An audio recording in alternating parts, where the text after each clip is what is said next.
अस्सलाम वालेकुम। आज मैं आपके साथ एक ऐसी साइकोलॉजी शेयर करने वाला हूँ ना, अगर आपने इसको अच्छे से समझ लिया, इसके ऊपर अमल कर लिया, तो सामने वाला इंसान वो आपके लिए तड़पेगा और ऐसा तड़पेगा जैसे किसी नशे का नशा टूट जाता है ना तो वो तड़पता है। या कोई इंसान भूखा होता है और अचानक उसके सामने खाना रख दिया जाए तो वो कैसे उसके ऊपर लपक पड़ता है और कितना तेज़ी तेज़ी के साथ खाना शुरू कर देता है। उसकी मिसाल इस तरह की बन जाएगी।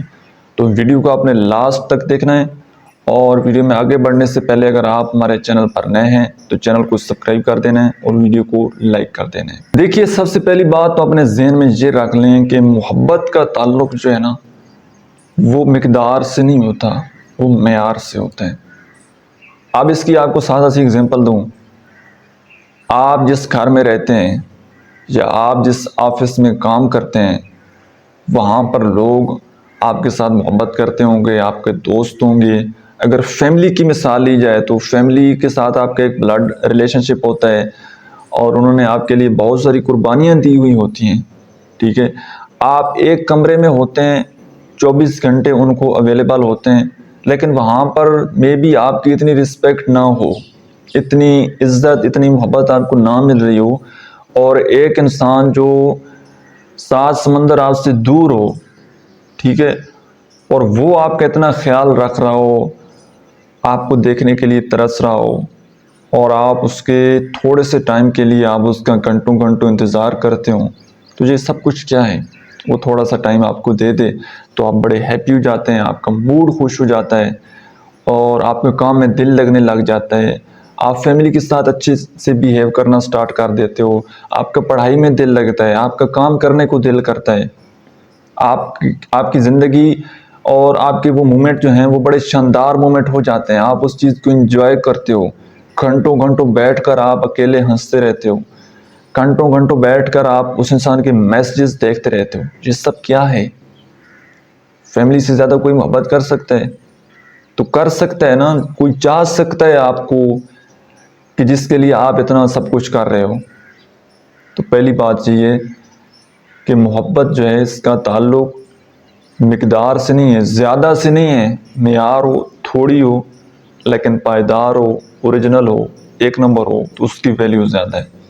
अब बहुत सारे लोगों के जहन में ये ख्याल आएगा कि जी फैमिली वो तो मोहब्बत करती है, माँ बाप जो हैं वो अपने बच्चों से मोहब्बत करते हैं। बिल्कुल करते हैं। आगे बढ़ते हैं, लेकिन मैं आपको थोड़ी सी एक्सप्लेनेशन ये देता चलूँ क्योंकि मुझे फैमिलीज बैठकर सुनते हैं। तो देखें, अगर बच्चा वो अपने माँ बाप से मोहब्बत ना भी करे तब भी मोहब्बत माँ बाप उनसे करते हैं। बच्चों के दरमियान माँ बाप की जो मोहब्बत है या बच्चे की माँ से मोहब्बत है या बाप की बच्चे से मोहब्बत है, ये नेचुरल है, ये फितरत है, ये होनी ही होनी है। बाप का अपने बेटे के साथ ताल्लुक जितना मर्जी खराब हो, बेटी की जिंदगी में मुश्किल आएगी तो बाप को तरस आ ही जाना है। बेटी अगर अपनी माँ के साथ जितनी मर्जी लड़ती हो, जितनी मर्जी बदतमीजी करती हो, बेटी की जिंदगी में कोई मुश्किल आएगी, कोई बीमारी आएगी तो माँ उसका साथ देगी। वो भूल जाएगी सब कुछ, किसने मेरे साथ किस तरह बिहेव किया है। लेकिन इसी जगह पर अगर कोई थर्ड पर्सन होगा, आपको कोई दोस्त होगा, तो मे भी वो याद रखे कि यार ये मेरी तरफ से मरता है, मर जाए, भाड़ में जाए, इसने मेरे साथ ये वाला बिहेव किया था, फलां दिन मेरे से गुस्से से बात की थी, मेरी कॉल नहीं उठाई थी, मुझे ये बोला था, तो मैं अब इसकी हेल्प क्यों करूं? तो माँ बाप की बच्चों के साथ जो मोहब्बत है ये फितरत है। अब मैं आपको थोड़ा सा आगे लेकर चला जाता हूँ। आपने ज़िंदगी में बहुत सारे लोग देखे होंगे, अमीर भी, गरीब भी, गोरे भी, काले भी, लंबे कद वाले, छोटे कद वाले, हर रंग नस्ल के लोगों के साथ आपका वास्ता पड़ा होगा। एक चीज़ सब में कॉमन होगी, यार हर इंसान उसकी ज़िंदगी में ना बड़े दुख होते हैं। वो पंजाबी की एक मिसाल है, शायद आपको समझ आ जाए, अल्लाह करे। वो कहते हैं कि अगर हम किसी इंसान के सामने बुक रोए ना तो अगला छज रोता है। अब इसको मैं थोड़ा आपको एक्सप्लेन कर देता हूँ कि अगर किसी इंसान को हम अपना एक गम सुनाए ना तो अगला आपने 10 गम सुना देता है। इसका मतलब है हर बंदा दुखी है, हर बंदा चाहता है कि यार मुझे कोई सुने, मेरा गम, मेरी तकलीफ, कोई बेशक मेरी कोई हेल्प ना करे, जस्ट मुझे सुन ले। आप अपनी ज़िंदगी की एग्जाम्पल लेना, खुद को ज़रा तहम्मुल के साथ बैठ जाएं और ख़ुद अपने बारे में एनालिसिस करें। आपको कौन से लोग अच्छे लगते हैं या कैसे लोगों के साथ आपका रिलेशनशिप अच्छा रहता है, या जिनको आप पसंद करते हैं, वो आपकी ज़िंदगी में वही लोग होंगे जो आपको सुनते होंगे, जो आपको थप्पी देते होंगे कि यार कोई मसला नहीं है, आपके गम को सुन लेते होंगे। कोई कभी एडवाइस की आपको ज़रूरत पड़ेगी, आप उनसे एडवाइस मांगेंगे, आपको एडवाइस दे देंगे।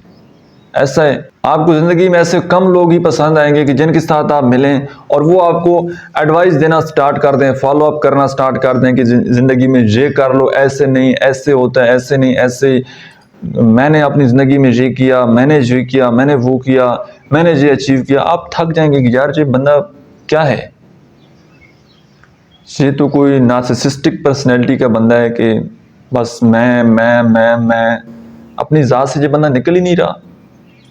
बेशक उसकी ज़िंदगी का एक्सपीरियंस वो आपके साथ शेयर कर रहा हो कि यार कहाँ से मैंने स्टार्टअप लिया था, कहाँ पहुँच गया, लेकिन वो एक लिमिट तक आप उस बंदे को सुन सकते हैं। Got it? और यही चीज़ मैं आज आपको समझाने लगा हूँ कि उस इंसान को आपने सिर्फ और सिर्फ सुनना है। बोलना कम में, सुनना ज़्यादा है। ठीक, इसीलिए अल्लाह ताला ने हमें 2 कान दिए हैं और 1 ज़बान दी है ताकि सुनो ज़्यादा, बोलो कम। हम एज ए नेशन और फर्दन अगर बात की जाए तो हम बोलते ज़्यादा हैं, सुनते कम हैं। हमें किसी ने कभी सिखाया ही नहीं है कि यार किसी को सुन भी लेते हैं। सुनना हमारे लिए बड़ा मुश्किल तरीन काम है। आपने ना अगले बंदे को सुनना है और अगले बंदे का एतमाद जीतना है ताकि वो कुछ भी आपके साथ शेयर करे ना, आप उसके ऊपर कोई उंगली ना उठाएं, उसके ऊपर तनकीद ना करें, उसको बिला जज किए हुए, बगैर कोई कमेंट पास किए हुए आपने अगले बंदे को सुन लेना है। और जब भी बात करनी है ना, आपने उसके बारे में बात करनी है। उसकी ज़िंदगी में क्या चल रहा है, वो ज़िंदगी में क्या चाहता है, उसके ख्वाब क्या हैं, वो कहाँ पहुँचना चाहता है, उसकी ज़िंदगी के चैलेंजेस क्या हैं, परेशानियाँ क्या हैं, उसको सुनना है और उसमें आपने देखना है कि यार मैं इस बंदे की क्या हेल्प कर सकता हूँ। Got it?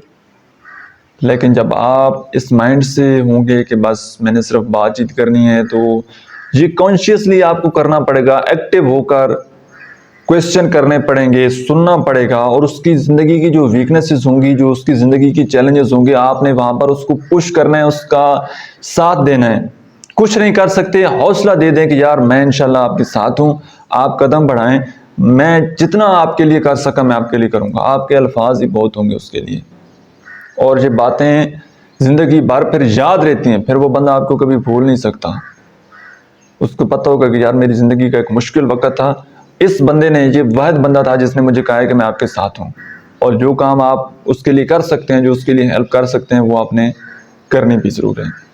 और एक लास्ट बात ये आपने ज़रूर करना है कि रात सोने से पहले आपने उस बंदे के साथ बात करनी है, अच्छे से बात करनी है, और उसको हमेशा यही कहना है कि आपने अपना ख्याल रखना है, और उसकी ज़िंदगी में बात करेंगे तो वो आपके बारे में सोचने पर मजबूर हो जाएगा। बात समझ आ रही है? सुनने में शायद ये आपको बड़ी नॉर्मल सी चीज़ लगे, लेकिन जब आप ये करेंगे ना तो इसका इंशाल्लाह आपको रिजल्ट मिलेगा। सोने से पहले बात करनी है, उसके बारे में बात करनी है, खुद कम बोलना है, उसको ज़्यादा बोलते देना है, और कम बात करनी है। मतलब थोड़ा टाइम उसको देना है कि हर वक्त उसके साथ चिपके नहीं रहना, लिमिटेड टाइम, लेकिन जब टाइम देना है वो अच्छा टाइम देना है। बस वो उसी की ज़ात में आपने फिर जज़ब हो जाना है, मिक्सअप हो जाना है, फिर और दुनिया की सारी टेंशनें आप भूल जाएं। बस फिर आपका टोटली फोकस उस बंदे के ऊपर हो कि अब इसकी ज़िंदगी में क्या चल रहा है, अब ये क्या सोच रहा है, क्या करना चाह रहा है। थोड़ा टाइम दें और उसको अच्छे तरीके से ऑब्जर्व करें और प्लानिंग के तहत काम करें कि आज मैंने उसके साथ ये बात करनी है, कल उसने ये बात की, उसी से बात आगे कंटिन्यू करते जाएं, तो अगला बंदा आपके इंतज़ार में रहेगा। और अभी बात कर रहा हो तो आपने उससे पहले अपनी बात ख़त्म कर देनी है कि चलें ठीक है, इंशाल्लाह फिर कल यहीं से बात स्टार्ट करेंगे। सही है? ये तरीका अगर आप अपना लेंगे तो रिज़ल्ट इंशाल्लाह आपके सामने होगा। और इसका आपने मुझे फीडबैक कमेंट सेक्शन में ज़रूर देना है। सो आई होप कि आज की वीडियो से आपने कुछ ना कुछ ज़रूर सीखा होगा। वीडियो कैसी लगी है कमेंट सेक्शन में ज़रूर बताइएगा। Thank you so much.